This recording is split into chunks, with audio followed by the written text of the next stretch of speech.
मणिपुर के मुख्यमंत्री एन बीरेन सिंह ने आखिरकार इस्तीफा दे दिया। मणिपुर में हिंसा शुरू हुई थी 3 मई 2021 को और इसमें अभी तक जो प्राप्त जानकारियां हैं उसके हिसाब से 250 लोगों की मौत हो चुकी है, 60,000 लोग स्थापित हुए हैं, बेघर हो चुके हैं, मंत्रियों के घर तक जला दिए गए, विधायकों के घर जला दिए गए, मुख्यमंत्री के घर पर हमले हुए, रॉकेट तक का इस्तेमाल जो है इसके अंदर हो चुका है, ग्रेनेड्स का इस्तेमाल होता है, ड्रोन से बम गिराने के काम, ये सब कुछ भी मणिपुर में हुए हैं। मैतेई समुदाय और कुकी समुदाय बिल्कुल एक दूसरे की जान के प्यासे होकर के लड़ रहे थे। अभी फिलहाल लेकिन वहां पर शांति है। मेरा सवाल केवल इतना है, 21 महीने के बाद इस्तीफा क्यों? पूरा विपक्ष मांग कर रहा था कि इनकी जगह किसी और को बनाया जाए या राष्ट्रपति शासन लगाया जाए।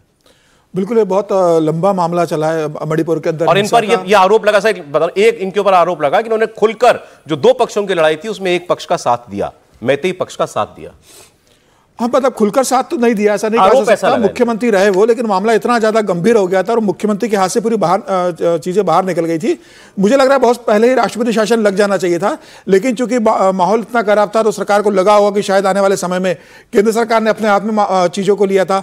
और अभी अजय भल्ला साहब जो होम सेक्रेटरी थे उन्हें वहाँ राज्यपाल बनाकर भेजा इसीलिए कि वो मामले को संभालेंगे। मुझे लगता है अजय भल्ला ने गृह मंत्री के साथ जब मीटिंग हुई थी 8 दिन पहले, उन्होंने यह स्पष्ट कर दिया था कि अब मुख्यमंत्री का इस्तीफा देने का समय है, इस्तीफा लेना होगा, क्योंकि विधायक, भारतीय जनता पार्टी के विधायक भी इस बात से तैयार थे कि अगर इनका इस्तीफा नहीं होगा तो आज से जो वहां विधानसभा का सत्र शुरू होने वाला था मणिपुर में आज से, और ये कह दिया गया था कि जो कांग्रेस अविश्वास प्रस्ताव लेकर आने वाली है उसका एक बड़ा भारतीय जनता पार्टी के जो विधायक है 19 विधायक वो उसका समर्थन करने वाले थे और सरकार अपने विधायक को समर्थन बिल्कुल ये केंद्रीय नेतृत्व को बता दिया था और विधानसभा अध्यक्ष खुद कह चुके थे कि सरकार जाना तय है, इनको वहां से इस्तीफा होगा। तो मुझे लग रहा है कि ये ऑप्शन नहीं था। और इसके अलावा जो उनका एक ऑडियो वायरल हो रहा है जिसका सुप्रीम कोर्ट ने जांच करने के लिए भेजा है, वो भी एक बड़ा कारण पार्टी के लिए रहा है कि जिसके अंदर पार्टी को बहुत एक क्या कह रहे हैं उसमें इस तरह से कहा गया है कि उनकी आवाज में ऐसा कहा जा रहा है कि जो हिंसा हुई थी कुकी समुदाय के खिलाफ वो मैंने ही मैतेई समाज को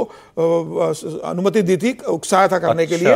तो ये जांच हो रही है कि क्या उनकी आवाज है कि नहीं आवाज है। अब देखिए, अब 2 ऑप्शन, सर समय खत्म हो गया, सॉरी, ऑप्शन 2 ही है सरकार के पास। क्या वहां पर कोई नया चेहरा मुख्यमंत्री का दिया जाता है राष्ट्रपति शासन लगने की या राष्ट्रपति शासन वहां लगाया जाए? ज्यादा संभावनाएं राष्ट्रपति शासन की बताई जा रही हैं।